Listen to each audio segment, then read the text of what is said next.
how's it going there? Welcome back, Final Countdowners. So, how are you really? How are you doing? Yeah, I know. Rough, right? Like sandpaper on your no-no spots rough, right? Yeah. Well, you know what? We're gonna get through this, people. Only 2 more months of Trump. Yeah. And hey, the postal workers are fighting back too. Yeah, they're not gonna let these fascists steal this election. Good for them. I like to think when I heard that, these postal workers were putting the sorting machines back up and, defying the Postmaster DeJoy's order, I think the Twisted Sisters were not going to take it was blasting in the background of every post office. And then Louis DeJoy screaming, "You're all worthless and weak!"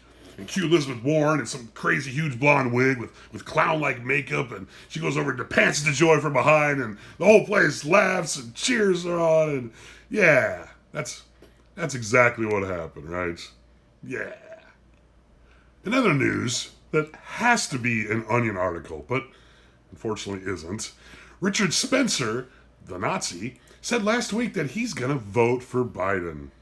Now, 2020, if you don't stop with this nonsense, we're taking your New Year's Eve's privileges away from you, and to say goodbye to you, I was going to drag out Android Dick Clark, who spit champagne right in your mouth for you, but now I don't think you even deserve a hairy back sweaty drunk dude in a diaper that he will definitely need to be wearing. Yeah.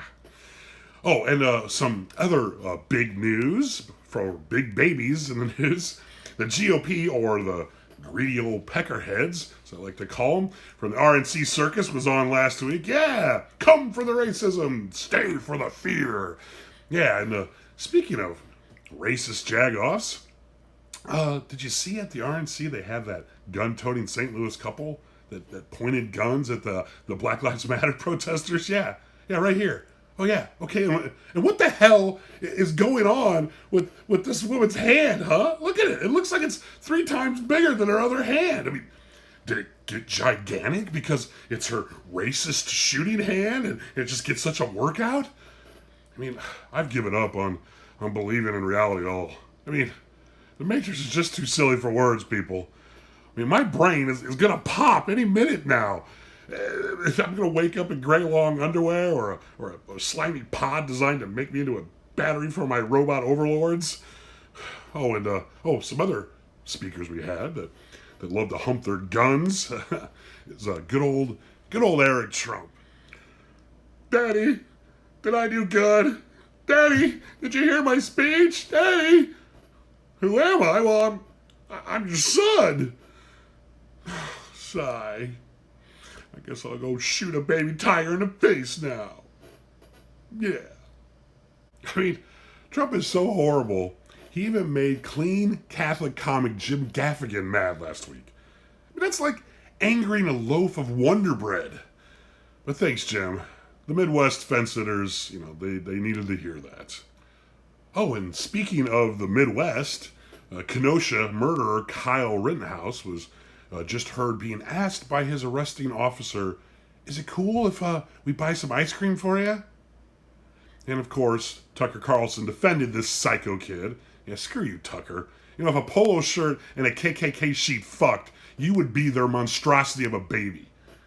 Okay, and on that note, it's time for our 3 presidential bad dad joke facts. Alright. So, Millard Fillmore was the last president in the Whig Party, and the first to have a toupee soiree. Hi-hat! Woo, toupee soiree! For a second one, Franklin Pierce was considered one of the worst presidents ever. But even back then, they said, at least he's not Trump. And for our final one, James Buchanan is also considered one of the worst presidents in history due to the lead-up of the Civil War. Yeah, you're bad when, by comparison, you make Pat Buchanan look good, huh? Huh? Okay, that's all we have for this week, everybody. I'm going to go back to reading my zombie survival guide here. Just waiting for the inevitable. that the year 2020 has been giving us. All right. Have a good night, everybody.